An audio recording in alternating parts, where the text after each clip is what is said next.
everyone. So, I wanted to talk about Dear Jane. Yes, the most started quilt, but most not finished. Yes, I got this far. And that is through row A, B, and part of C. These are 5-inch unfinished blocks. They're very hard, and it's quite a challenge. They're very challenging. Some of the more difficult ones were applique for me. I'm not very, I don't know, I'm not good, isn't the word. It's hard. Applique is hard for me. So let me show you this particular one. So I did fusible on a little background, and I'll flip it over and you can see that I used a blanket stitch edging. So Dear Jane is a book that, let me show you. I have a book. I bought it many years ago with the hope that someday I would have this skill set to make this book. Here is Dear Jane.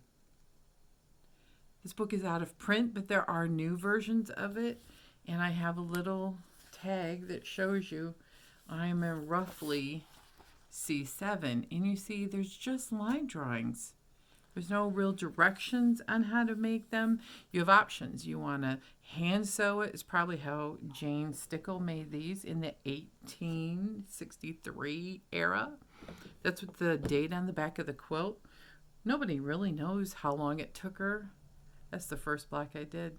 Or how many years it took her to piece it, or if she did it all during the Civil War, during a time that it was extremely difficult and wartime. I can't imagine. So I started this at the beginning of the pandemic during lockdown. And then I ran into some problems. The blocks, I can foundation paper piece, and I bought the Dear Jane add-on for electric quilter. And I'm going to put all my blocks back in the box so I don't lose them.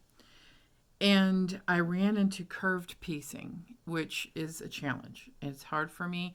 I'm using a machine, and so I made this block and this block. But there's a problem. Let me show you. Here's what size they're supposed to be. And they turned out way too small, and this doesn't look like much, but it is, and it doesn't line up. I was frustrated. I didn't know how to do these. I really like these blocks. I just didn't cut the pieces big enough, or I took too big of a seam allowance. I looked for all kinds of tutorials online. I followed a couple of different ideas on how to piece them. So I got frustrated. Then I put them in a timeout because I needed a break. This is not the type of quilt that you can just do in like one block a day, which is kind of how I've done a lot of 100 block quilts. This quilt, if I read the front of the book to you, it says that there are 225 patterns, 225 blocks and edge triangles with thousands of pieces that are tiny. So I put it away. And then I started really feeling it call me this year because, last year was really hard. 2021 was a year I don't think I worked on it a whole lot once I went back to the office out of working from home. So that started in May, and I just have it tugging at me. I keep looking at the blocks, looking at the book, and I'm like, I know they're all the wrong size, and I'm going to have to start all over again. Just somehow it went from those 2 blocks to everything not being right about this quilt. And I thought, I just can't do it. I've never not finished a quilt.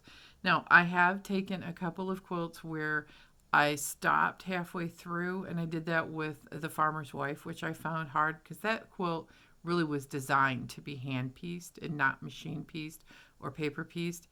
That one I did stop partway through, but I still finished a quilt with those blocks. So I went on a deep dive again in January looking for tutorials for these 2 blocks because they are hard. There's nothing easy about 5-inch blocks with tiny little pie pieces. Well, I found a free tutorial and I printed them off. I'm going to show you this is the website Hobby Stash. Gives you some great tips on how modern quilters put these together. She does step by step. I mean, my goodness, this is exactly what I needed.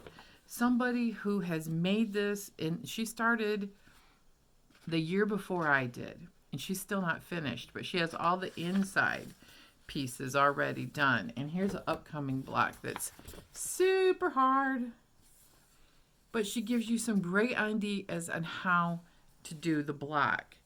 And step by step, there's several pages, and you can go to her blog and see all of her color choices. There are paper piecing. There are templates included. I'm so excited. Can you tell? I am so excited.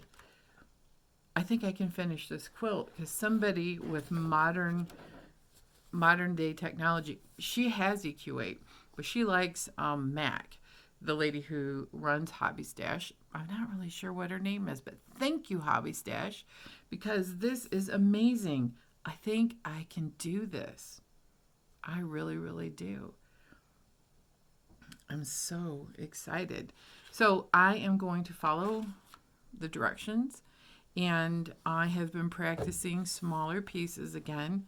Haven't done a lot of piecing over the last couple of months, but I'm using 2.5-inch patches right now, and I am using another free pattern to get used to sewing again. I've been kind of under the weather, not with COVID or anything, but just whatever is going around. And so I am making a triple Irish chain with Jessie's pattern.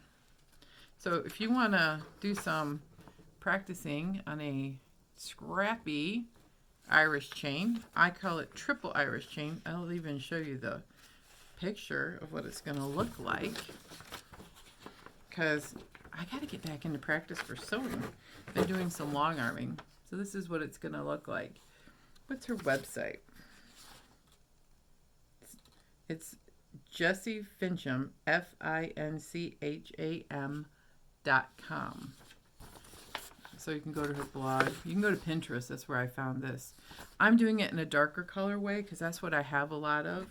And I'm practicing piecing. It's a lot of basically 9 patches with an alternate block. And this is a great way for me to bust my stash, practice picking colors, and sewing small pieces. So the Dear Jane, the colorway I have is a bundle that I use, which is it's called a modern day William Morris. And I don't think you can buy this fabric anymore. I love this color right here. So this is the building blocks, and I'm going to add more colors, more that go. It's going to become pretty scrappy because I'm only a couple dozen blocks into this. And the more you add, the more it looks like you intended it to be that way. And I'm going to keep it all a white background because I like that fresh, clean look. It also kind of gives you some more modern vibe, I feel. I don't like the darker backgrounds, or I've seen them done with a lot of black. So that goes through row M. I had to look it up in the book. And you can see all the ones that I have put a dot on, I have done. I've skipped a couple that are double curves. Yes, I'm going to practice. Drunkard's Path a little bit. I have made that before, so I'm going to practice some curve piecing, and there you go. I'm going to work on the Dear Jane. I might even work on some of it this afternoon.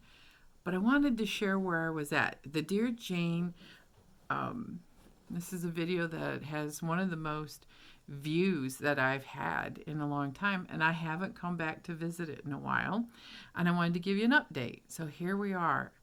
It is February 2022, and I have printed off tutorials and a few templates. I have my electric quilter 8 with the Dear Jane add-on, plus I am a lucky person who bought one of the original books by Brenda Papadakis. So that's where I'm at.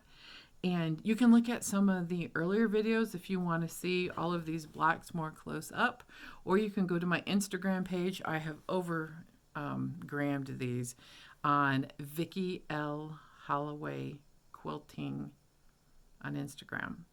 Or you can find me on mycreativecorner3.com because I have a link to the Instagram account, and some of the posts are about Dear Jane. I think the beauty of Dear Jane is it's a long-term project. You cannot do a block a day and keep your sanity if life happens. And, it's an inspiring quilt. It's a maddening quilt, and it's a hard quilt, but it's going to be great when it's done. So everybody have a wonderful week, and I will see you next time. You'll also see another podcast will be coming up in about a week, and my next video is going to be a yarn roundup on all of the things I have been working on with knitting and crocheting. Whips, yeah, not a lot of finishes. So have a wonderful week.